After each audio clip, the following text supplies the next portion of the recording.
Coming up on our newscast tonight.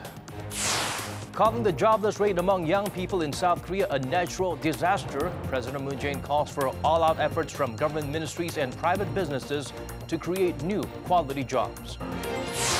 A North Korean delegation headed by a prominent sports ministry figure and the regime's ice hockey team arrive in South Korea. They first check out the accommodations and arenas in Gangneung. The nation's benchmark stock index breaks a new record high. Analysts say continuing corporate growth are key contributing factors in the KOSPI surpassing the 2,500 mark. News Center begins now.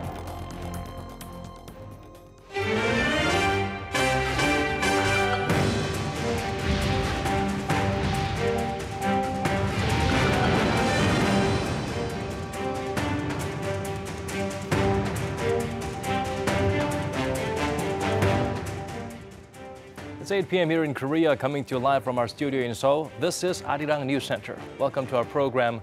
I'm Daniel Che. Another inspection team from Pyongyang is in the nation for a 3-day visit. First, they looked around the sporting venues in Gangneung, one of the host cities for the Winter Games. The delegation from Seoul, meanwhile, returned home after completing a checkup of the facilities up north. Kim Young-gil starts us off.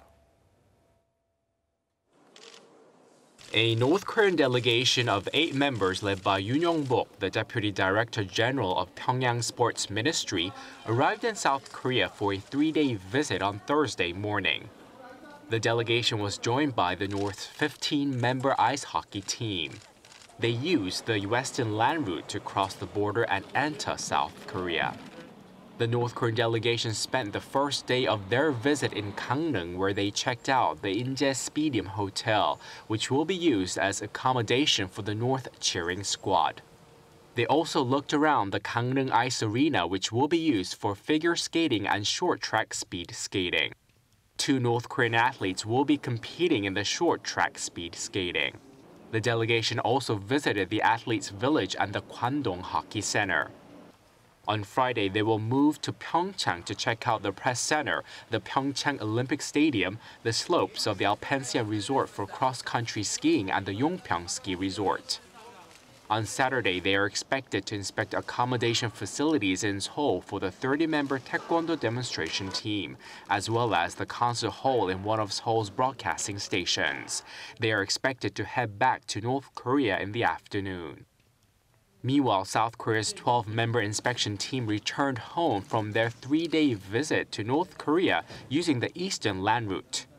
They inspected several venues, including joint ski training at the Masikryong Ski Resort near the eastern town of Wonsan.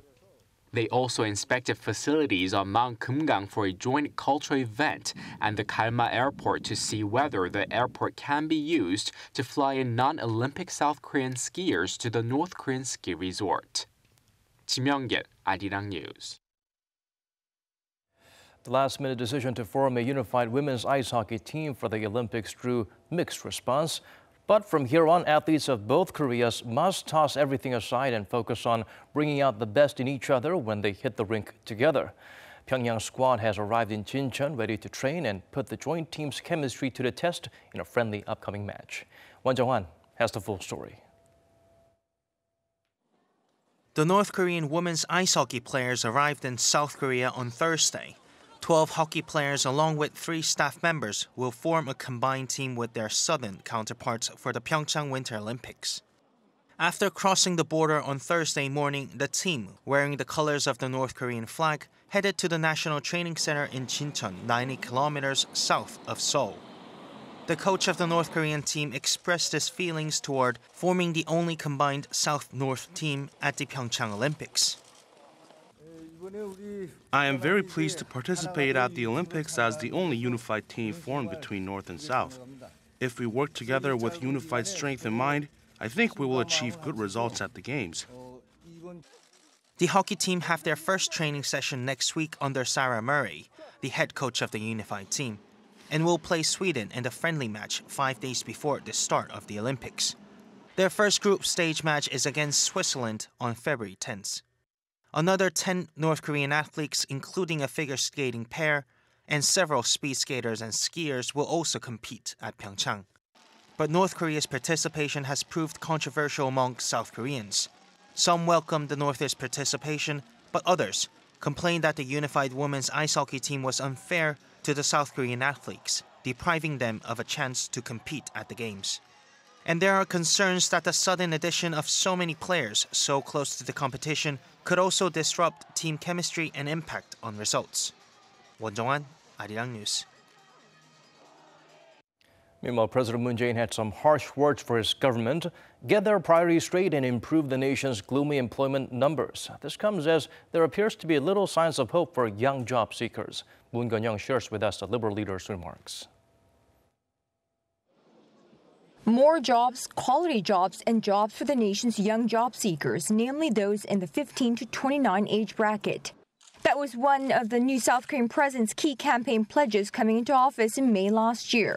Now, more than 8 months on the job, in a wide display on Mr. Moon Jae-in's National Employment Situation Board is a whopping youth unemployment rate of 9.2% as of December 2017. Now, that's almost 3 times higher than the nation's overall jobless rate of 3.3%. 저는 청년 실업 문제가 국가 재난 수준이라고 할 만큼 매우 시급한 상황임을 여러 번 강조해 왔습니다. 정부 각 부처가 청년 일자리 문제 해결에 정책의 최우선 순위를 두고 있는 것으로 보이지가 않습니다. Speaking at a special meeting of top government officials, members of the Presidential Committee for Job Creation, the Fourth Industrial Revolution, as well as nearly a dozen young job seekers, President Moon lashed out at his government, asking to devote the next 3 to 4 years on executing drastic measures to tackle the socio-economic problem. To do so, the South Korean leader laid out 3 key factors to contemplate when discussing job creation for job seekers in their late 20s. 1. A job creation policy must be flexible to market and user demand. Policymakers must keep their ears open to feedback and adjust their policies accordingly. 2. Job creation requires active participation from the private sector. This is particularly true for SMEs to solve jobs and skills mismatch and sustainability of job creation. And finally, government-wide efforts to encourage and support young job seekers to find employment overseas, may that be at international organizations or at leading global firms. Now, despite the president's reprimand, it's still uncertain whether the chronic problems of jobs for the youth can be solved, as the high unemployment rate, the high figure, tells only part of the story. Nearly half of those newly employed hold non-regular jobs, and those college graduates in their 20s, the jobless rate is nearly triple the overall rate. The president's grim resolve to get the nation's 20s and 30s working is one thing, but it's quite another to fundamentally solve the socioeconomic and demographics problem dominating the society. Moon Geon-young, Arirang News, The Blue House. Staying with the special meeting on the job situation, lively discussion took place during the 80-minute-long session as a group directly affected by the issue also shared their views. Our Cheongwon correspondent Hwang Ho-jun dives into the details. Despite President Moon's demand for increased efforts to create more jobs for young job seekers, experts say that task won't be easy. During the special meeting at the presidential office of Cheongwon on Thursday, experts said young adults between the age of 25 to 29, also known as echo boomers seeking for a job, will increase in the next 4 years. The term echo boomers refers to the children of baby boomers born in the 1980s and 90s. The scholars at the meeting insisted the government must create public jobs, find overseas jobs, and support young startup entrepreneurs to alleviate the situation, at least in the short run. The vice chairperson of the Presidential Committee for Job Creation said the government has put great efforts to tackle this issue since the launch of the administration. Such efforts include the implementation of a supplementary budget for job creation worth about $9.4 billion, coming up with a blueprint to create 810,000 jobs in the public sector, and deciding to transition more than 200,000 irregular and temporary staff to full-time regular employees by the year 2020. He also introduced some measures the government will newly take up, such as improving the system to enhance the effectiveness of existing projects for job creation, coming up with new projects that will lead to the creation of high-quality jobs, and providing education, training, and information on employment, while also expanding job opportunities overseas. Among the attendees of Thursday's meetings were current college students and job seekers. They demanded policies that will not only support them to establish startups or find jobs overseas, but also help them prepare for such goals as well as follow-up measures. They also asked the government to communicate more with the younger generation, as they are the main recipients of many of the administration's key policies, such as reversing the record low birth rate in the country and preparing industries for the fourth industrial revolution. President Moon also said at the end of the meeting that it is crucial for the government to listen to such calls and that drastic measures should be implemented if needed to tackle the nation's youth unemployment issue. President Moon also noted the youth unemployment issue will be difficult to resolve in a matter of days.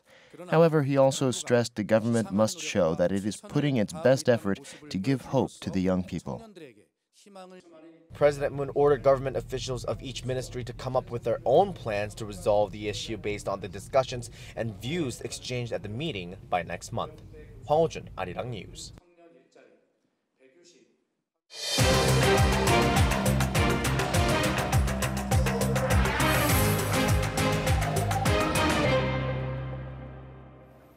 Grueling talks have been underway at the National Assembly to drop a proposal for revising the Constitution. In the second of our three-part series, our Kim Min-ji provides a closer look into where rival parties stand on that topic. A special parliamentary committee on constitutional amendment has been in the works since early last year, but there has been more tit-for-tat between rival parties than progress. The ruling Democratic Party of Korea is firm on its stance to hold a referendum in tandem with local elections in June. The party has vowed to craft a proposal by the end of this month, which will use as a basis for negotiations with the opposition. Park Joo-min, a ruling party lawmaker and part of the special parliamentary committee, says enough talks have been held on the issue and there's no problem holding the vote in June. We've already figured out the disputed areas and each of the parties' stances on the matter. A deal needs to be made no later than mid-March to have it ready for a public vote by June. Now the question is, will we hold talks on the amendment, even without an agreement on power structure? Or without that part, will the opposition not engage in talks at all? Also, holding the vote in tandem with local elections reduces the cost burden. But if the opposition is eager to hold the referendum on a different date, there should be no problem carrying out two revisions. It's one way we could handle the dispute. Pressure was renewed on the National Assembly after President Moon Jae-in's New Year's press conference. He warned that the government will prepare a proposal of its own should rival parties fail to reach a compromise.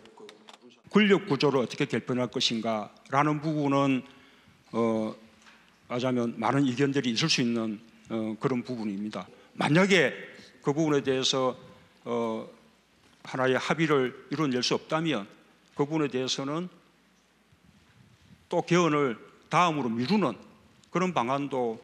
But the main opposition Liberty Korea party says that is out of the question. It claims the topic resurfaced in the first place because of the power abuse scandal in late 2016, as people acknowledge that the president holds too much authority. Opposition lawmaker An Sang-soo, also a member of the committee, says another issue is that the government has more urgent tasks to deal with. People have to think wisely, as the local election is about selecting someone that will take care of people's livelihoods over the next few years. We have the Olympics coming up.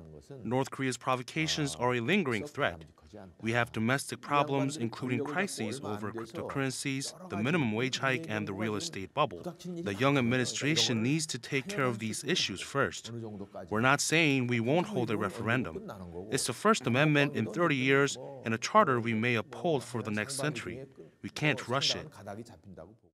Of the National Assembly's 297 lawmakers, 198 need to vote in favor for the revision to pass. The Liberty Korea party holds 118 seats, enough to block any deal that it deems unfavorable. Although smaller in representation, three other parties in the committee have all recognized the need for an amendment, but differ slightly regarding the specifics. But at this point, the key to the amendment lies in the hands of the two major blocs and how they can get around their differences. Kim Min-ji, Arirang News. Briefings by government institutions were held at the Prime Minister's office again. The theme this time, establishing a fair and just society. Discussions focused on specific measures to deliver on one of the Moon administration's major pledges, rooting out corruption. Lee Jung-yeon has the highlights from that meeting. South Korea's Prime Minister has outlined the government's vision to stamp out corruption and establish a fair and just society. The vision of the Moon Jae-in administration to create a just country is not unrelated to the recent bitter incident of power being abused for personal gain. There have actually been many cases of injustice being carried out and hidden in our society. That is why we are here today. The Prime Minister's office received briefings on the subject from 7 government institutions on Wednesday, including the Ministry of Justice, Fair Trade Commission, and Anti-Corruption and Civil Rights Commission. The Anti-Corruption and Civil Rights Commission said that one of its goals for 2018 is for Korea to break into the world's top 40 on Transparency International's annual Corruption Perceptions Index. Korea ranked 52nd out of 176 countries in 2016. In the meeting of the Anti-Corruption Policy Consultation Council last September, the Commission said its goal was to be in the top 20 by the year 2022. The Anti-Graft Act that caps the budget for meals and monetary gifts was one of the first steps toward this goal. The Commission also said that it would act as a control tower to combat corruption and enhance transparency, and outlined its 5-year plan from 2018 to 2022. The plan largely aims to raise public awareness of corruption. This includes the nationwide movement for transparency, which starts this spring, aimed at establishing regional agreements for a transparent society. The Commission will also initiate a 365-day safety perception project to analyze reports of public safety violations and civil complaints in the fields of transport, construction, firefighting, and food, to make safety a more prominent aspect of Korean society. Lee Jung-yeon, Arirang News. The nation's central bank released its preliminary data on the country's fourth quarter growth and the full-year GDP expansion for 2017. The figures make interesting reading as various factors are at play. Kim Ya-sung zooms in on the central bank's numbers. For the first time in 3 years, South Korea's economic growth surpassed the 3% mark in 2017. According to the Bank of Korea on Thursday, South Korea's real GDP grew 3.1% last year, up from 2.8% in 2016. This comes on the back of strong exports, especially semiconductors and electronics, amid the recovering global economy. Private consumption showed a gradual recovery, with both construction investment and facilities investment continuing a trend of expansion. But in the final quarter of 2017, the country's economy contracted 0.2%, recording the worst quarterly growth since 2008. The central bank attributed the slower growth to a base effect, as third quarter growth marked 1.5%, the fastest expansion in 7 years. Fourth quarter year-on-year growth came to 3%. Fewer working days over the extra long Chuseok holiday held back industrial production, and shipments went out earlier in the third quarter. It could be misleading to look at growth just in the fourth quarter. Overall, in 2018, private consumption is likely to keep rising, but investment is likely to decline as export growth slows down somewhat. Exports contracted more than 5% on quarter, as a rise in exports of semiconductors was offset by a fall in outbound shipments of automobiles. Imports also fell 4.1% as inbound shipments of machinery shrank. Kim Ya-sung, Arirang News. Another record high closing for the nation's benchmark index. The main drivers are corporate earnings and foreign investment sentiment. Cha Sang-mi breaks down the uplifting digits for us. The Korean stock market has hit another record. The benchmark index KOSPI closed at 2562 Thursday, topping the previous record high set last November. It was a gain of 0.95%, attributed by analysts to continued strong corporate earnings. If you look at the overall KOSPI index, the corporate earnings are growing at quite rapid speed. Last year, the earnings grew more than 35%. This year, we're expecting around 13% increase in earnings. It was a good day for local tech firms, including chip giant SK hynix, which added nearly 5%. Hynix announced an all-time best performance last year, and it revealed plans to expand investment, which cleared away some uncertainties in the semiconductor market. Shares of Samsung Electronics were up 1.8% and Naver added nearly 4%. Foreigners, local individuals, and institutions were all net buyers. A growing number of investors on the KOSPI now have the 3,000-point mark in their sights. The analyst at Kiwoom Securities said the market will get there before it peaks, but not before 2019 or the year after. As for Korea's junior stock index, the tech-heavy KOSDAQ, it added 0.4% to close at just under 899. Analysts pointed to even higher estimates of earnings growth this year among KOSDAQ companies of about 21%. 차상미, Arirang News. The Korean Financial Supervisory Commission plans to create a special task force to investigate any cryptocurrency transactions deemed suspicious. Kim Mo-kyun sheds light on the latest measures to crack down on illegal activities within that new market. Korea's Finance Minister Kim Dong-yeon has said that the government is considering imposing taxes on virtual currency transactions to cope with the sudden investment craze in the market. During a meeting at the National Assembly on Thursday, Kim pointed out the problem of speculation by investors, adding that the government is yet to release a set of measures to stabilize the issue and to take strict action against financial crimes. Earlier in the day, the Financial Supervisory Commission's Financial Intelligence Unit announced that it would create a special task force to investigate suspicious virtual currency transactions. The task force is set to evaluate and analyze suspicious transactions handed over by 6 local banks that have the highest number of cryptocurrency transactions. Earlier this week, the government imposed obligations for these banks to report what the government calls suspicious transactions to the FIU beginning January 30th, the date when investors will be allowed to create new accounts under their real names. The government has categorized transactions between banks and cryptocurrency exchanges exceeding $9,400 per day or $18,800 per week as suspicious transactions. It also classified frequent deposits and withdrawals from exchanges as suspicious, with accounts that performed more than 5 such transactions a day or 7 transactions a week included in the list. Once the FIU finishes its review of the suspicious dealings, it will hand over transactions related to tax evasion to the National Tax Service and the Korea Customs Service, and transactions related to financial crimes to investigative agencies such as the police. The Financial Supervisory Service said that it will also strengthen its monitoring of virtual currency transactions by financial companies by elevating the current anti-money laundering team to a larger department and designating former commissioner of the FIU Yoo Kwang-yeol as the head of the department. An industry expert says the measures come as part of government efforts to prevent people using cryptocurrencies for illegal activities. Cryptocurrencies can be used to evade taxes or to use for money laundering. So one of the tasks of this new task force would be to look at suspicious transactions to make sure that cryptocurrencies are not used for money laundering or tax evasion.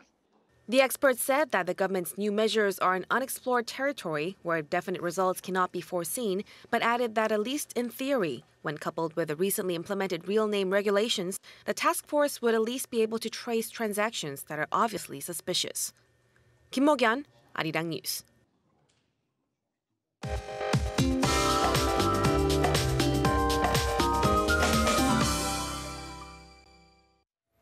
Time to turn to Michelle Bach at the Weather Center for the updates you need. Now, Michelle, the country has been under cold wave alerts for 4 straight days. Tomorrow is apparently expected to be the worst of it, though.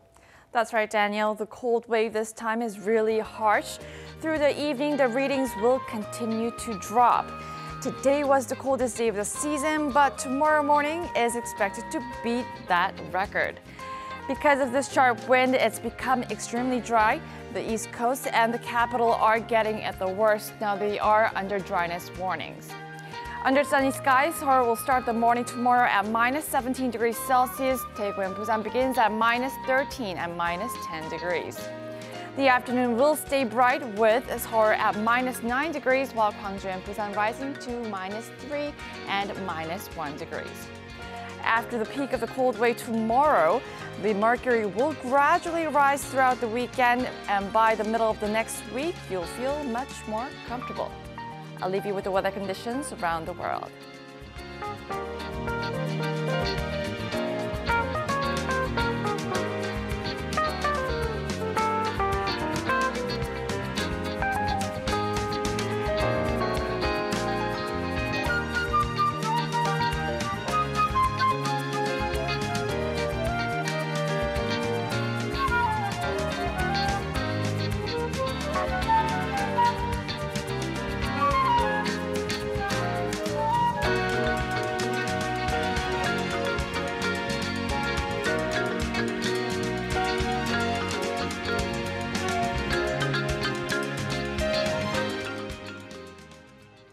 That's all we have for you in tonight's edition of Arirang News Center. As always, thank you for watching.